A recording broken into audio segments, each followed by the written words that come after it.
Salut YouTube, j'espère que vous allez bien. Merci pour la force que vous donnez sur le dernier épisode de Tout le monde le sait. N'hésitez pas à partager, on est ensemble.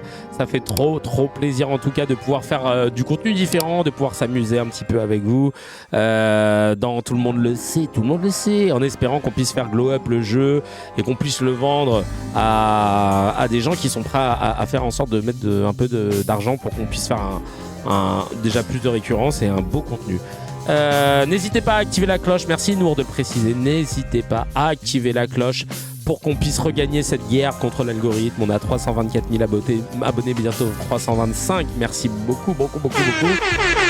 Mais on a les chiffres d'une chaîne qui a 200 abonnés, on va pas se mentir, donc il faut regagner l'algorithme. Il faut parce que je suis clairement shadowban, on va pas se mentir, pour plein de raisons qui ne sont pas forcément liées qu'au contenu, hein. Je pense que c'est parce que pendant des années j'ai pas posté, etc. Donc il y a moyen que ce soit un mélange de tout ça. Donc n'hésitez pas à casser l'algorithme. Les humains peuvent le faire, j'ai confiance en vous. Si vous partagez à chaque fois que vous regardez au moins 2 personnes, vous leur dites vas-y lance le truc, mais tu regardes pas, c'est pas grave, tu coupes le son, et ben ça fait déjà le taf, je vous jure. Je sais que c'est un peu clivant CKR, mais pour autant tout ce qu'on dit a du bon sens, j'ai envie de dire, parce que c'est sourcé, parce que c'est le cœur qui parle, mais toujours appuyé sur des faits. On va parler du halal.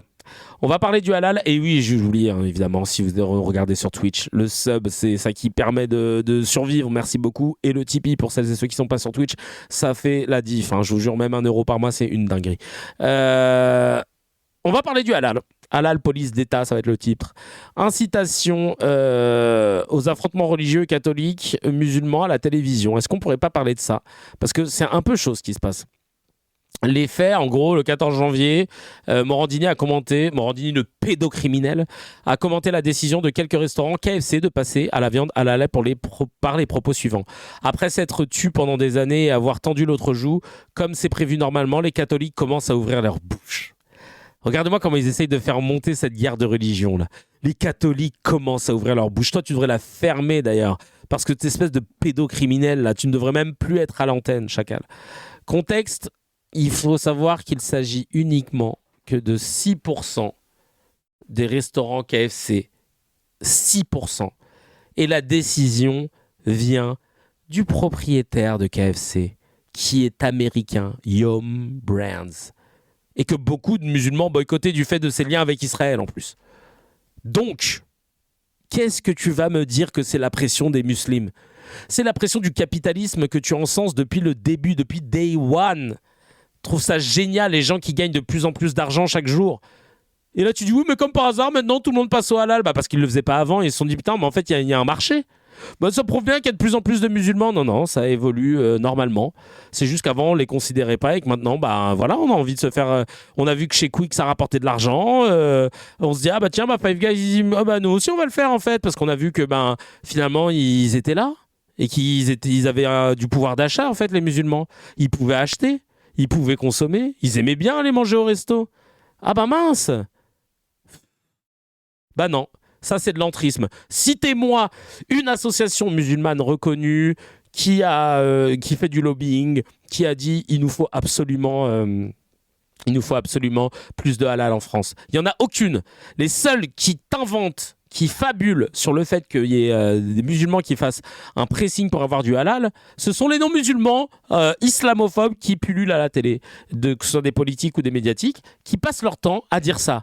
Mais vous basez sur quoi? Non mais on le voit bien, mais oui, mais qui a dit? Quel musulman vous pouvez nous montrer qui a fait un lobbying, qu'on le voit régulièrement faire le congrès des musulmans où il invite tous les gars qui ont des restos en disant bon les gars maintenant comme un dîner du CRIF mais des musulmans, citez-nous, montrez-nous. Il y a un moment, ça fait des années que vous nous cassez les pieds à nous parler tout le temps des frères musulmans qui font de l'entrisme mais sans qu'on puisse les voir, et vous utilisez cette chimère imperceptible et impalpable pour pouvoir justement y mettre tout ce que vous le souhaitez parce qu'on ne peut pas vérifier.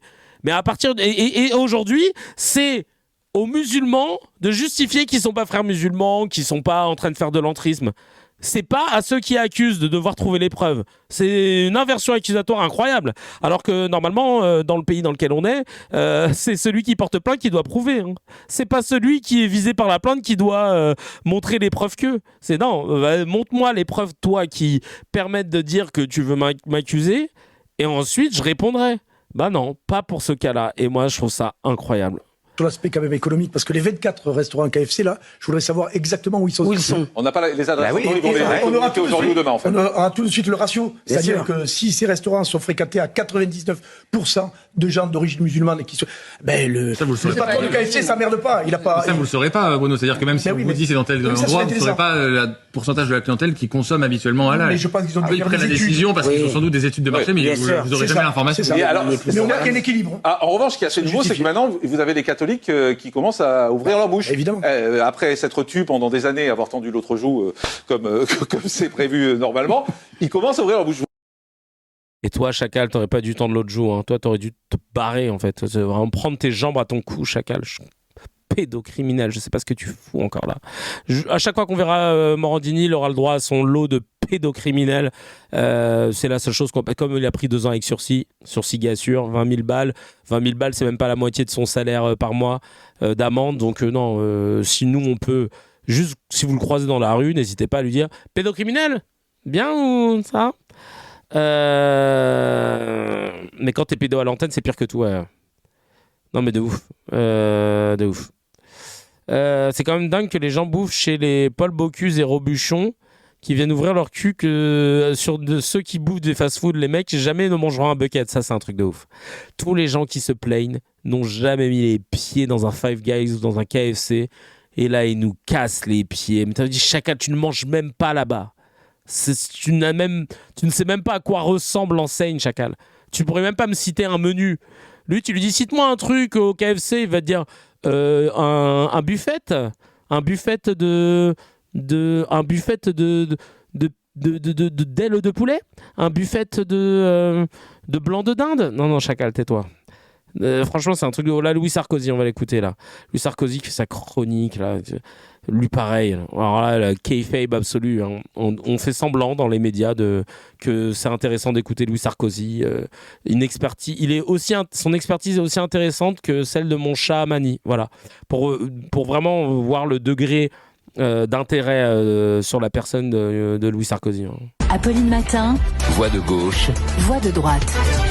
7h53 et comme tous les mercredis, c'est la voix de voix de gauche, voix de droite. Ton émission, c'est voix de droite, voix d'extrême droite. Droite sur RMC. Bonjour Louis Sarkozy. Bonjour Apolline. Louis, l'enseigne KFC va proposer une offre 100% halal dans 24 de ses fast-food. KFC explique vouloir répondre à une demande croissante d'une partie de ses consommateurs. Ça vous inquiète ?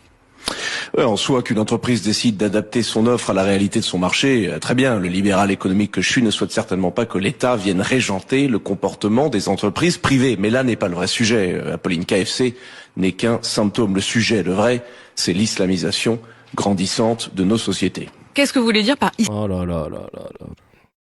L'islamisation grandissante de nos sociétés. Et vas-y, je mets une pièce dans la machine islamophobe pour bien faire flipper tout le monde, toutes les personnes qui vont y croire, qui vont même pas essayer de se dire est-ce que j'ai l'impression que là, dans mon quotidien, je suis envahi. Non, on va rester sur... Non, ils l'ont dit à la télé. Islamisation. C'est que la France, Apolline, commence à ressembler de plus en plus au Liban, une société fragmentée, divisée, livrée au communautarisme et à l'obscurantisme religieux. De quelle religion tu parles, oui? Parce que... Pas musulmane, en tout cas, j'imagine. L'islam a sa place en France, soyons très clairs, mais à une condition, qu'il se plie aux règles de la République, qu'il se soumette à nos lois. Bah, c'est ce qui se passe, non? Je comprends pas, là. À notre histoire, à notre culture, et non l'inverse, c'est ce qu'on a. Donc ça veut dire que là, en gros, pour toi, s'il y a une chaîne de restaurants qui nous vient des États-Unis et qui décide de passer du halal, c'est pas respecter l'histoire de ton pays? Espèce de trou du cul. Mais comment tu peux être con comme ça? Mais c'est incroyable. Qu'est-ce que t'es con, Chacal? KFC, c'est un petit adulte. Ouais, KFC, tu crois que ça veut dire quoi? Kevin François Châtrier, qui est un petit agriculteur en Charente-Maritime? Non, mais frérot. Voilà, toujours exigé, c'est ce qu'a fait le judaïsme d'ailleurs, qui prête chaque jour serment à la République, et c'est même ce qu'a dû faire le... Mais n'importe quoi. Et voilà, il place son petit tatalakou au judaïsme qui prête chaque jour serment. Vous saviez pas demandez à vos potes feuges tous les jours quand ils se lèvent, ils disent allons enfants de la patrie. Toujours, ils sont obligés. Alors que les musulmans, ils font pas ça, tu vois. Ils pourraient prier sur un tapis de prière bleu, blanc, rouge. Et comme le dirait Chalgoumi, on pourrait même dire France Akbar, que la France est dessus, que les lois du Coran de la République que la France. Christianisme, pourtant en partie né sur notre continent. Et pour vous, l'islam rechigne à le faire ? Oui, une partie de la communauté musulmane de France a des problèmes sociologiques propres à cette foi. Ils sont... Oui, mais dis-nous qui, comment et comment tu les as calculés et d'où tu sors tes chiffres. Chacal, dis-nous. Oui, une partie de la communauté musulmane en France a des problèmes sociologiques. Chacal, dis des chiffres, sors des études, dis les termes. Tu ne peux pas discréditer une partie de la population française en sortant une info aussi grave de ton trou du cul, Chacal. Qu'est-ce que t'es en train de faire, là ? Mais ça va pas ou quoi ? C'est son papa qui lui a dit la vie de ma mère. Non mais tu te prends pour qui, Chacal ? Tu peux pas faire des trucs comme ça. On est où ? On est censé être sur une chaîne d'information. Pas une chaîne d'infos sortie des fions. Mais c'est exactement ce que tu es en train de faire, Chacal. Souvent plus réfractaires que la moyenne, à la liberté de conscience, à la laïcité, à l'égalité. Plus réfractaires que la moyenne à la liberté de conscience, à la laïcité. Selon encore quelle stat ? Hommes-femmes, d'après un sondage IFOP de 2019, par exemple, 63 des musulmans de France disent que l'homosexualité est une maladie ou une perversion. Selon un sondage IFOP d'ailleurs de 2019, 63% des musulmans disent « Ah, on aimerait bien aller voir cette étude d'IFOP. » Et je te mets au défi de faire la même dans la communauté chrétienne. Je te mets au défi de faire la même chose, Chacal. La même. Il n'a pas dit 63%, mais 63%. C'est chaud. Contre seulement 14% des catholiques, 56% pensent une femme doit absolument obéir à son mari. Et d'après une étude Fondapol, un musulman français sur deux pense que les juifs ont trop de pouvoir dans l'économie, la politique ou les médias. Ils sont 3 fois... selon un chiffre Fondapol, il a oublié la manif pour tous, lui. Non mais de ouf, la manif pour tous quand ça voulait me proposer le mariage pour tous. Qui s'est posé là ? Qui s'est posé ? Qui a manifesté dans la rue, Chacal ? Qui a manifesté dans la rue, Chacal ? Fois plus enclins à déclarer leur antipathie envers les juifs. L'affaire de KFC montre ceci, que nous avons affaire à des communautés de plus en plus illibérales. La grosse merde. De la grosse merde. Et il y a Nour qui dit « Oh !» qui a balancé une punchline sur le Telegram. « Et ton père, il s'est soumis à la loi française. » Oh ! Merci beaucoup. Une étude Fondapol. C'est vraiment c'est un fond de pomme, ouais, c'est ça. Lydie qui dit c'est quand même assez rare pour le noter. Un mec veut se présenter au municipal de Menton et qui n'est pas foutu de répondre à une journaliste sans lire sa réponse. Oui, bah laisse tomber. Oui, c'est une autre Nour, t'inquiète. Merci Lydie pour ton commentaire en tout cas. Toute la problématique de son intervention est là. Il ne s'agit pas d'une interview. Il est intervenant régulier de la matinale de RMC avec Apolline Malherbe. Il est peut-être même payé pour ça. Il a donc la question en amont et il prépare la réponse. Et le problème est justement qu'il est candidat pour la municipale de Menton. Ça veut dire qu'il bénéficie de la part du groupe RMC BFM d'une campagne gratuite pour les prochaines élections municipales. Et vous verrez quand on rentrera dans la campagne officielle, ils arrêteront en disant « Nous ne privilégions aucun candidat alors qu'ils ont privilégié Louis Sarkozy ». Et ça, c'est dramatique. Et l'Arcom, quelqu'un ? Non ? Ah oui, vous travaillez pas le lundi, c'est vrai. Il travaille qu'à partir du mercredi au jeudi, hein. C'est vraiment tout. Gratuité et payé, mec, oublie pas. Non mais c'est une dinguerie. Ensuite, qu'est-ce qu'on a là ? Les fachos sont en PLS. Les fachos qui ne mangeaient pas au KFC sont en PLS. Regardez là ces vidéos à mourir de rire. Juste une question, on a le droit de pas vouloir manger halal ou c'est islamophobe ? Non, parce que je pose la question parce que visiblement on nous dit oui mais ça change rien, etc. Ben, si ça change rien, pourquoi tu manges pas non halal ? Voilà, hein ? Parce que en fait, il y en a qui me disent, c'est quoi le problème avec le halal ? Ben moi, je vous demande, c'est quoi le problème avec le non halal ? Voilà. Non, parce que en France, à la base, le halal, tout ça, ça n'existe pas. Tu vois, enfin, voilà, c'est plutôt dans les pays islamiques, etc., que tu vas retrouver ça. Donc moi, je le dis haut et fort, j'ai pas envie de manger halal et j'ai pas envie qu'on me contraigne et qu'on me prive de certaines enseignes. Parce que ça va devenir du halal, parce que forcément je vais pas y aller, vu que c'est du halal, ça m'intéresse pas d'y aller, parce que c'est mon droit, parce que moi je suis athée et que j'ai pas envie qu'on m'impose des choses, tout simplement. Et donc du coup, en passant au 100% halal, comme par exemple KFC, enfin bref, il y a plusieurs enseignes comme ça, en fait moi ça me ferme des portes. Et mais cousine, Apolline, écoute-moi bien, Apolline de la Rochefoucauld là, Toi, t'es allé chez KFC déjà.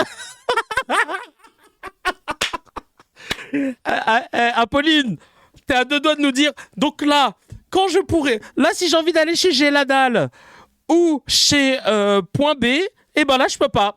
Si je veux aller chez Chamas Tacos, je peux pas. Chacal. Non, on parle de 20 restaurants sur je ne sais combien, Chacal. C'est un truc de ouf. Hein. Et j'ai envie de te dire, cousine, quand tu vas en vacances à Marrakech et que tu commandes de la viande, tu l'as sentie différente ? Ça va ? Tu t'es transformé dans ton riad à Marrakech ? Quand t'es parti à Dubaï, ça t'a fait chelou quand t'as bouffé de la viande là-bas ? Non, ça va, tu t'es pas transformé ? Ah bah tu sais que c'était de la viande halal que t'as mangé ? Mais non, bah si, cousine. Ah, tu savais pas ? Bah voilà. Bah voilà, c'est la même chose. C'est la même chose que quand t'es dans ton riad à Marrakech. Oh là là là là là là là là là. Quand tu vas dans des restos manger du couscous, ça fait le même effet, c'est-à-dire il n'y en a pas. Voilà. Et surtout, on parle de restaurants ciblés dans lesquels tu ne mets pas les pieds. Arrête de casser les pieds. T'en auras encore 500 autres qui feront pas du halal. C'est un truc de fou quand même. Incroyable cette mauvaise foi. Y a un auditeur dans les GG qui va répondre. Il faudra un certificat de non-halalité, je te jure. On va regarder un peu la réponse de cet auditeur, si la vidéo charge évidemment. Mais elle n'a pas l'air de vouloir charger. C'est pas grave. On va la regarder quoi qu'il arrive. On se laissera pas abattre. Save Facebook vidéo. Je vous mets un petit son en attendant. Allez, c'est parti. Je vous mets une petite version compas. Bienvenue dans CKR.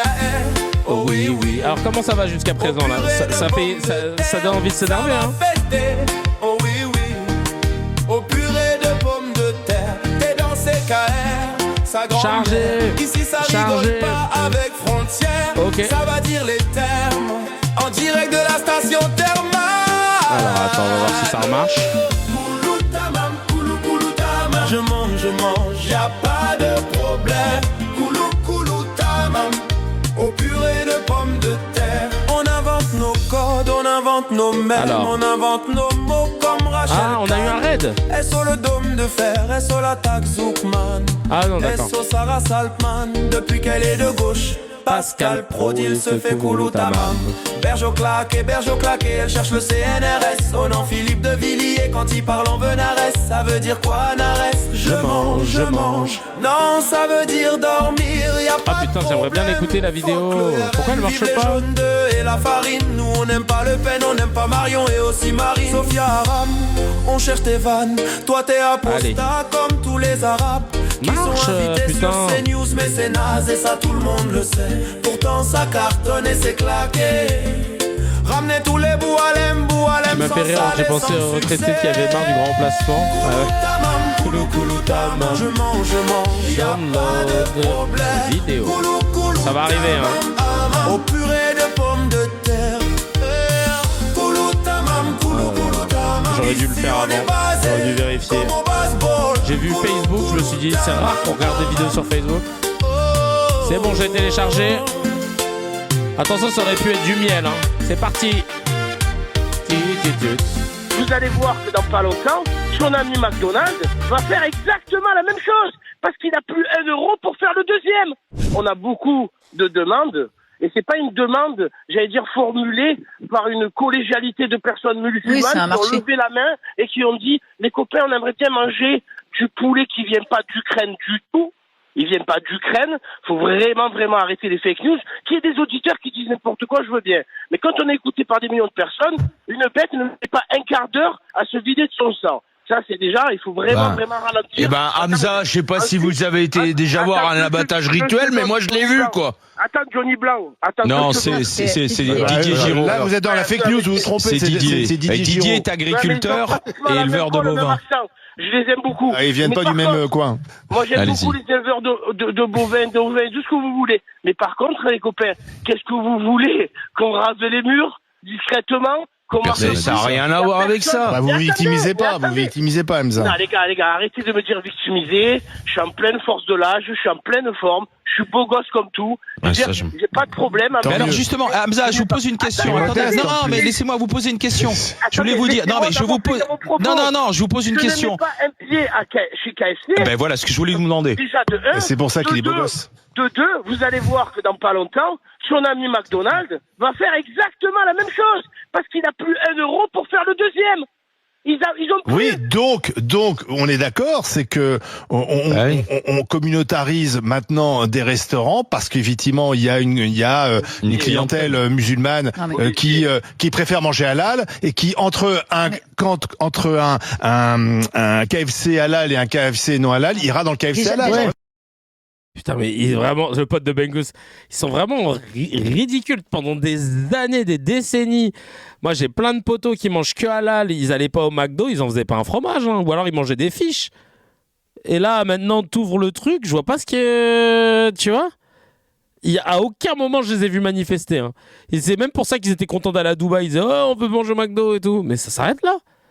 Et bien sûr, ils continuent à faire. Ils veulent pas, eux, ils veulent en fait, en gros, là, ce qu'on se rend compte là dans cette kayfabe halalistique qui sont en train de nous créer dans les médias. Ils veulent absolument faire croire aux gens qui écoutent qu'il y a eu une pression de la part de la communauté musulmane. Or, elle ne s'est pas du tout mobilisée pour avoir du halal. Ça lui tombe dessus par des capitalistes non musulmans américains qui se disent « Oh well, il y a de l'oseille à se faire ». C'est juste ça en fait. Hein. Et encore, c'est quoi le problème ? Encore une fois, la viande restera dégueulasse. Ce sera la même merde. Ce sera la même merde, ni plus ni moins. Le son, ça s'appelle Koulou Tamam, et il est dispo sur le Discord. Et il y a quelqu'un qui a dit que le son de Nueve, il était mieux que le nôtre. Les gars, le son de Nueve n'aurait pas existé si Koulou Tamam n'était pas sorti. C'est ça qui l'a inspiré. Donc, il faut aimer l'original, avant tout, et pas la copie. Mon son est meilleur quand même. Non, parce que t'es arrivé trop tard, frangin. T'as fait comme tout à l'heure, quand il y a eu la vanne sur les salles combles, les salles connes. T'as voulu surfer sur le truc en y rajoutant d'autres choses, mais l'original a son charme. C'est le... Ah, tiens, ça c'est l'imperfection du... Ah. Qu'est-ce qu'il nous dit là ? On voit bien qu'il y a en ce moment une tentative de communautarisation de la nourriture. Merci Nour, les vrais savent. C'est, comme il s'appelle, Jean-Michel Cohen, le médecin nutritionniste, qui y va de son analyse. Frère, je comprends pas. D'un animal qui n'est pas considéré comme halal, alors à ce moment-là, le pain ne serait plus non plus halal. Et la sauce, pareil, parce que là ils nous disent qu'il n'y a que le bœuf qui est halal. C'est exactement ça. Et vous avez cité tout à l'heure les enseignes, mais par exemple Subway, le fabricant de sandwich, propose des morceaux de poulet qui sont des poulets halal. Donc on voit bien qu'il y a en ce moment une tentative de communautarisation de la nourriture. Bon, je me suis raconté de la merde, hein, excusez-moi. Communautarisation de la nourriture, évidemment. Hein. C'est comme ça que petit à petit, ils vont prendre du thé. Et l'eau halal, c'est vrai, l'eau halal, on a oublié. Le poulet à l'ail, c'est très bon. Purée de putain de pommes de terre. Et même quand les musulmans fêtent Noël, ça ne va pas aux fachos. Voici à quoi ah ouais, bah tiens, ouais, super, voilà les fachos. Voici à quoi ressemblent les marchés de Noël de la Défense à Paris, avec stand de tartiflette halal et stand El Morgen. Dites adieu à nos valeurs et traditions. Bah, excusez, vous voulez faire un truc ? Vous voulez juste... je sais pas. Bah non. C'est pas bien. Qu'est-ce qu'on fait en fait ? S'intégrer, c'est pas bien. Ne pas s'intégrer, c'est pas bien. Partir, ça, c'est bien. C'est tout ce qu'ils veulent. Concernant Jean-Michel Cohen, depuis décembre 2020, Jean-Michel Cohen ne peut plus prétendre être médecin à la suite de sa demande de radiation à l'ordre des médecins pour convenance personnelle. Ah, intéressant. Ils n'ont pas compris, ces idiots, que business is business. Bah, ils font semblant de pas comprendre. Hein. Ils le comprennent très bien habituellement. Ils le comprennent très bien quand il s'agit de dire qu'il faut pas qu'on mette de taxes Zuckman pour pas empêcher les milliardaires, ou les centimillionnaires de perdre de l'oseille parce que c'est grâce à eux que ça fait tourner le pays. Ça, par contre, ça faut les protéger. Mais s'ils s'enrichissent avec le halal, non, ça va pas. Hein. Faudrait. Par contre, demain, t'as un milliardaire qui dit moi, je fous du porc dans tout ce que je fais, dans la viande, etc. Tu verras qu'ils vont le défendre. Ah bah ouais, mais en même temps, c'est les racines chrétiennes, le porc. C'est un vieux. Alors les racines chrétiennes, eux, leur religion, t'as envie de leur dire putain, ça se voit que vous avez jamais été au caté, que vous avez jamais ouvert un livre saint. Jules, t'arrives trop tard, putain. On a tapé des barres tout à l'heure sur certains sujets.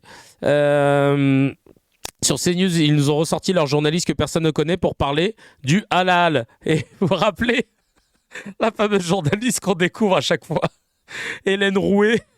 Ils l'ont rappelé. Ils ont dit, au moment où ils ont ramené tous les Boilem, ils ont dit vas-y, ramenez-nous.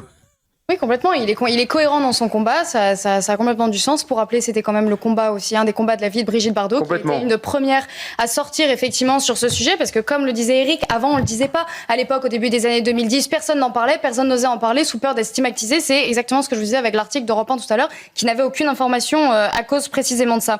Je rappelle quand même quelques faits sur la viande. L'article d'Europe 1 tout à l'heure ?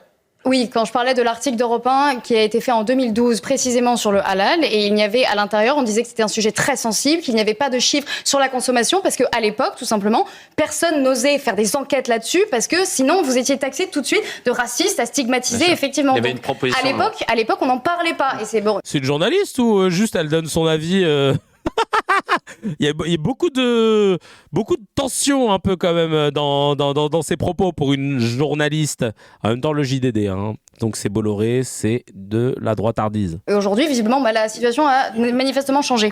Pour revenir un petit peu donc sur la précision du halal, parce qu'il faut quand même rappeler ce que c'est. C'est pas une viande anodine. Pour qu'une viande soit considérée comme halal, l'animal doit être égorgé sans avoir été préalablement étourdi. Pardon, mais c'est quand même, je veux dire, pour le bien-être animal, c'est quand même très très limite. Sa tête doit être tournée vers la Mecque et des paroles sacrées doivent être prononcées par le sacrificateur au moment où il coupe la carotide et les jugulaires jusqu'à ce que l'animal se soit complètement vidé de son sang. Donc je veux dire qu'effectivement... Ta gueule, oh là là, comment tu mens.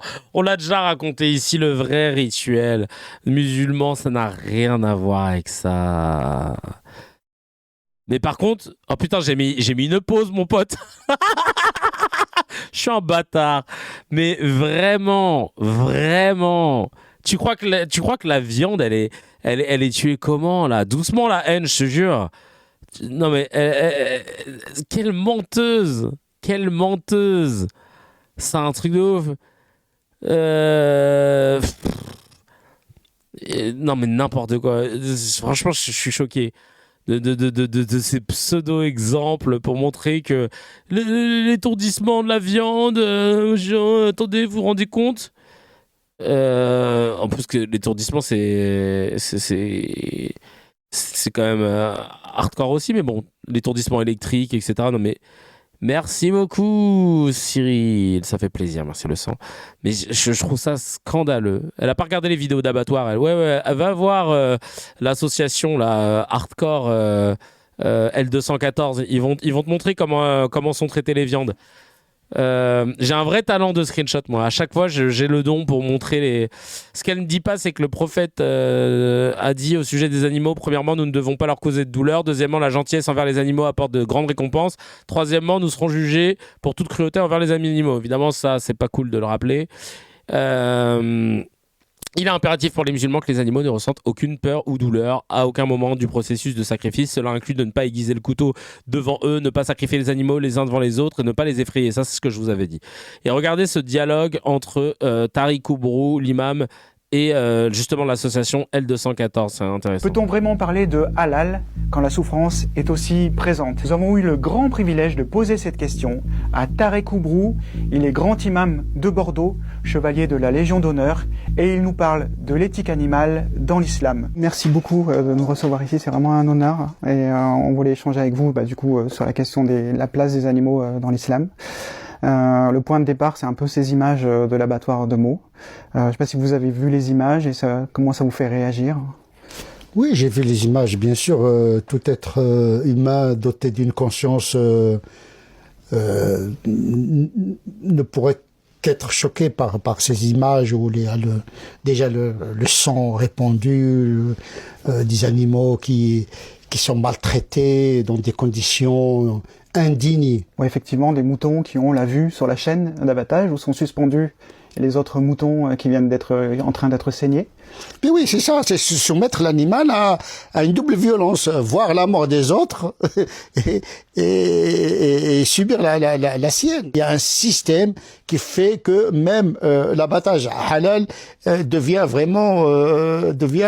illicite d'une certaine manière aux yeux du droit canonique. Ce sont des conditions qui ne sied pas à l'abattage tel qu'il est conçu dans la tradition musulmane. Mais il y a une chose qui est certaine, c'est que les animaux, il faut arrêter de consommer à outrance, etc. Déjà, c'est pas... Ouais. Le halal qui devient une injonction. Aujourd'hui, c'est ça qui me dérange, moi, c'est que le halal aujourd'hui devient une injonction. Tu dois consommer la viande parce que c'est halal. Mais non. Beaucoup de musulmans pensent que le sacrifice, pendant la fête du sacrifice, est une obligation. Non, c'est une option. C'est pas une obligation. Et donc, nous sommes en train d'orienter les musulmans vers la commutation du don. Au lieu de sacrifier un animal, vous donnez de l'argent aux pauvres. Si vous aviez un message à faire passer, notamment aux jeunes, sur cette question spécifique de réflexion autour de l'éthique animale, quel serait-il ? D'abord, en tout cas pour les jeunes ou les moins jeunes musulmans, ils doivent savoir que la question de l'animal est une question d'une importance cardinale, en tout cas dans notre religion. Il ne faut pas que la relation du musulman à l'animal se réduise à la consommation halal. Et que la consommation de la viande, d'abord ce n'est pas une obligation de consommer la viande. Et si on la consomme, il ne faut pas trop la consommer. Et qu'il n'est pas interdit à un musulman d'être végétarien. Et merci pour votre combat, parce que vraiment l'animal mérite d'être défendu. Parce que sans l'animal, notre espèce n'existera pas sur Terre. Peut-on vraiment parler de halal ? C'est là que tu vois que CNews... Ça, c'est le genre de musulman que tu verras pas sur CNews. Hein. Tarek Oubrou, évidemment, qui était imam à Bordeaux. C'est très culturel chez nous de manger de la viande à tous les repas et tous les jours, sauf que c'est pas du tout conseillé ni bon pour la santé. Bah oui, non, ça c'est sûr. Alors attends, mec, s'il te plaît, je prends un peu de retard pour déposer mon truc. Si t'arrives à broder un peu, moi désolé frangin, mais j'ai du pain sur la planche après, chacal. J'ai du pain sur la planche, je peux pas m'éterniser, mais t'inquiète pas, on sera là. Hein. C'est ultra intéressant parce que c'est clairement pas Tarek Oubrou que tu verras pas sur CNews. Hein. Ah bah ouais, il a pas le cosplay. Accent pas assez prononcé, pas de faute d'orthographe, relou. Basé sur ce qu'il dit. Non, c'est merde. Ça va pas. Mais en tout cas, l'échange est très intéressant entre L214 et Tarek Oubrou. Le journaliste Damien Deparnay révèle que le directeur de l'info de CNews lui a demandé d'aller à Roubaix filmer des boucheries halal, des gens en djellaba, et d'interviewer un élu FN qui dira sans problème que ce sont des fanatiques religieux. Waouh, dinguerie.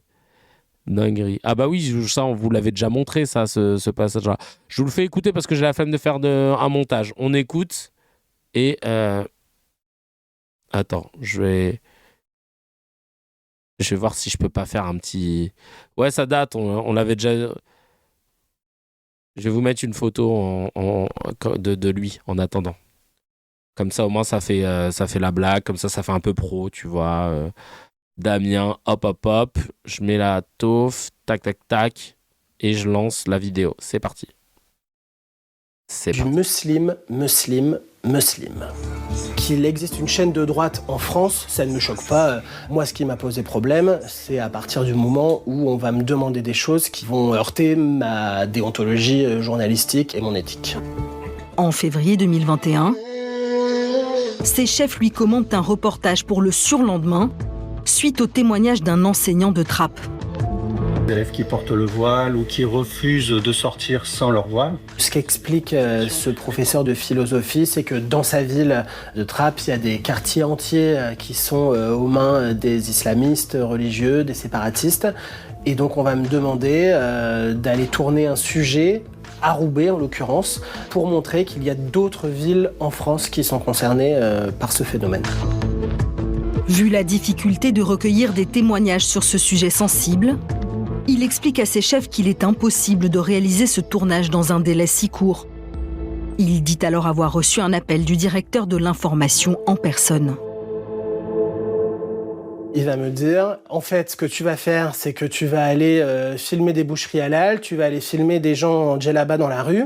Ensuite, tu vas aller tendre ton micro à un représentant du Front National. Lui, il va te dire assez facilement que selon lui, il y a effectivement des fanatiques religieux dans les rues de Roubaix.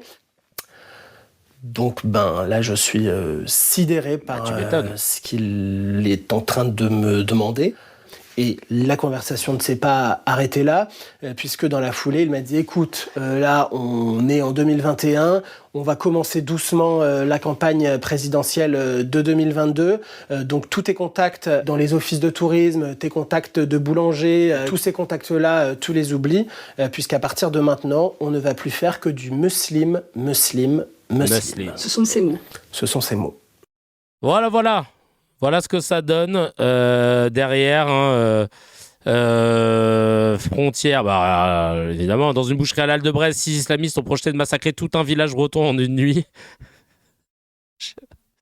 C'est vrai ça. Oui, l'histoire que j'ai choisi de vous raconter ce soir à Christine n'est pas le scénario d'un film, mais la réalité dure et crue d'une barbarie qu'on ne pensait pas imaginable en France. Dans l'ombre d'une boucherie halal de Brest, sobrement appelée chez Waïd, un complot d'une horreur indicible a vu le jour entre 2019 et 2020. 6 individus, âgés de 16 à 39 ans, se retrouvaient ce soir-là dans ce commerce de la rue Jean Jaurès pour planifier des massacres inspirés directement de l'idéologie de l'État islamique. Mais alors c'est peut-être vrai, et je vais pas le nier, j'ai pas les infos, mais c'est marrant que je vous rappelle qu'il y a eu des extrêmes droitards là qui comptaient planifier des attentats sur la communauté musulmane à plein de niveaux, empoisonner de la viande, manipulation d'armes, tirer sur des mosquées, etc. Ils sont pas pressés de faire un lien, un sujet là-dessus sur CNews et Frontières. Au centre de cette cellule, Mohamed Darwish, c'est un Syrien de 39 ans, arrivé en France comme réfugié en 2015, mais soupçonné d'avoir été combattant pour l'État islamique à cette époque, sous le nom d'Abou Omar al-Falstini, aux origines palestiniennes. À ses côtés, on trouve également Waïd Bouraya, qui est le boucher propriétaire, déjà condamné pour apologie du terrorisme en 2018, orchestrant le lieu comme un véritable QG du djihad. Éric Tegner, fondateur des médias d'extrême droite, est visé pour une plainte pour harcèlement, agression sexuelle et violence déposée par une ancienne journaliste du média identitaire. Il lui aurait caressé les pieds à plusieurs reprises et aurait fait preuve de comportement violent. Voilà, je resterai là-dessus sur Tegner et ses propos. Et encore, quoi d'autre ? Qu'est-ce qu'on a ? Alors, attends, tiens. BFM TV, Thomas Porte, qu'est-ce qu'il nous dit, celui-là ? Merde. Oh, il est mignon, le chat. Il est mignon. C'était pas ça que je voulais regarder. Le fétichiste, donc ouais voilà, le halal tout de suite. Alors, en gros là l'idée c'était de se dire tiens regarde comment on peut lier halal et terrorisme. Moi je dis attention parce que ce genre de reportage derrière il y a des conséquences concrètes sur la vie quotidienne des gens et je termine vraiment sur une chose, il faut pas décorréler de ce qui se passe dans le pays parce qu'il y a aussi une montée de la violence et à l'attention des musulmans et de la haine à l'égard des musulmans et dimanche on a eu à côté de chez mes parents à Agen par exemple une boucherie halal qui a été cramée dans la nuit avec des tags nazis dessus. Donc quand on attise les tensions, il faut aussi faire attention derrière parce que ça a des conséquences sur la vie quotidienne des gens. Jacques Duplessis. Moi je dis attention. Merci. Et d'ailleurs à Brest la dernière attaque c'était des fachos qui ont fait une descente lors d'un concert punk. Et Galactique qui dit il y a eu 13 agressions racistes, homophobes, bref d'extrême droite dont 25 qui attaquent un bar Antifa en 2025. Donc oui, tu vois eux ils vont aller chercher leur info là où ils veulent pour pouvoir discréditer encore une fois le halal. Mais voici les vraies conséquences et voici l'islamophobie d'ambiance qu'a créé la chaîne d'info et les droits tardés. L'islamophobie d'atmosphère. C'est parti. Là, c'est Khaled Bellage, gérant d'une boucherie halal dans le 31, qui témoigne. On a vraiment des craintes pour le personnel, pour nous-mêmes et pour nos clients. On a peur qu'il y ait des dégradations, car ils sont passés à une étape où placarder des affiches. Des gens pourraient dire que ce ne sont que des affiches. Pour nous, c'est un message de haine qui peut prédire un avenir assez compliqué pour notre commerce. Oui, mais vous dites que vous avez enlevé halal, vous avez préféré enlever halal, mais pourtant, dans le quartier, tout le monde vous connaît. Oui. Tout le monde nous connaît. Tout le monde nous connaît, on s'entend avec tout le monde. C'est une ville très agréable, Plaisance-du-Touche. Mais ces personnes-là, pour éviter d'attiser la haine, pour éviter de créer d'autres problèmes, on a préféré enlever ce terme halal. Aujourd'hui, en France, en 2025, on préfère enlever ce terme-là pour éviter de se faire agresser et pour éviter d'avoir des problèmes inutiles. Comment ça vous réagissez avec votre femme? Parce que je sais que vous dites, moi je suis français, votre femme aussi, je crois qu'elle est d'origine portugaise, si je ne me trompe pas, et vous dites, oui. On ne pensait pas que ça pourrait nous arriver en France en fait. Mais on est vraiment étonnés, choqués. On est français, on est fiers d'être français. Je suis né en Aveyron, je ne comprends pas. Je suis vraiment, vraiment choqué, monsieur. Ouais, mais quel message vous voulez faire passer? Parce que vous avez réagi sur les réseaux sociaux, donc à la fois parce que vous dites qu'il ne faut pas banaliser ce genre d'acte, il faut témoigner, mais en même temps vous voulez appeler au calme, c'est vrai? Exactement, monsieur, exactement. Je voulais dénoncer ces faits graves de violence et de racisme, mais je ne veux pas non plus attiser une haine. Je ne veux pas rajouter de l'huile sur le feu. Je veux juste dénoncer et montrer que c'est quelque chose de réel, même dans les petites villes comme Plaisance-du-Touche. Non, mais franchement, c'est force en tout cas à lui, à sa femme et à son business, parce que vous vous rendez compte des conséquences réelles. Les gars voient une boucherie halal, hop, ça y est, ça commence à partir en yuck. On a une dernière vidéo à regarder ensemble pour finir ce scan. Mais bon, en gros, je pense que la conclusion que j'ai à donner de ce scan, c'est la conclusion que j'ai donnée en introduction. À savoir, ils confondent une décision capitaliste prise par des personnes non musulmanes, mais juste des grands groupes qui ont besoin de se faire de l'oseille. Et ils confondent ça avec une pression d'un lobby qui aurait une puissance incroyable. Vous connaissez un lobby musulman qui serait capable de faire plier les plus grosses entreprises de restauration rapide du monde côté en bourse qui pèse plusieurs milliards? Non mais frère, c'est un truc de ouf. Et là, on va regarder cette dernière vidéo pour conclure. La réponse de Cécile à Louis Sarkozy, la fameuse vidéo qu'on a vue tout à l'heure où le mec qui sortait ses vieilles stats pour justifier que les musulmans n'aiment pas trop l'intégration. Ils ont du mal avec ça. On regarde ça tout de suite. Franchement, il y a un calendrier des paniques instrumentalisées liées à l'islam. Cécile Duflo, j'avais pas capté que c'était... Sur le conducteur, il m'a dit Cécile, je me dis, c'est une auditrice. Franchement, il y a un calendrier des paniques instrumentalisées liées à l'islam qui devient vraiment lourdingue. Donc en automne, c'est le voile dans le sport. Au printemps, c'est les prières de rue. En été, c'est le burkini. Et alors la viande halal, c'est un peu comme les années bissextiles, ça revient. Il n'y a pas pour vous de risque de communautarisme? Eh bien non, parce qu'en fait, ça s'appelle même pas la diversité. Hein. C'est évidemment pas du communautarisme, c'est juste du commerce. En fait, c'est trouver des clients, c'est l'offre et la demande, des commerçants. C'est l'offre et la demande. Et on a tout à fait le droit de manger ce qu'on veut. Et d'ailleurs, le pionnier Quick, qui a une stratégie marketing, n'a pas du tout une stratégie communautariste. Au contraire, et là c'est intéressant, il a une stratégie très ancrée sur la France, sur l'histoire. Il a sorti des burgers bleu, blanc, rouge au moment des Jeux Olympiques et récemment des burgers à la vache qui rit et au boursin. Parce que le vrai sujet, c'est la qualité de l'alimentation. C'est la lutte contre les graisses industrielles, contre le trop sucré, pour le fait maison, pour les cuisiniers, parce que ça met à la fois nos artisans en danger, mais aussi la santé. Il faut absolument qu'on s'attache à la qualité de l'alimentation et que chacun mange ce qu'il veut. Merci beaucoup. Merci d'avoir dit les termes en direct de la station thermale Cécile Duflot, parce qu'on est totalement d'accord avec toi. C'est que du business. Arrêtez d'y voir une chimère musulmane qui tenterait de faire du séparatisme ou du communautarisme. C'est juste des gens qui veulent dépenser leur oseille, en fait. De l'oseille qui va générer de la TVA, qui va générer des impôts, de l'emploi. C'est tout ce que ça va faire. C'est tout ce que ça va faire. Donc, c'est un truc de ouf. Chacal, si tu as kiffé l'épisode, appuie sur abonne-toi, mets un petit j'aime et clique sur la cloche, ça fait plaisir. Pour voir l'épisode en entier, c'est sur la chaîne CKR Replay que ça se passe. Il y a le lien dans la description et évidemment, l'épisode en entier est disponible sur toutes les plateformes de podcast, Spotify, Apple, Deezer.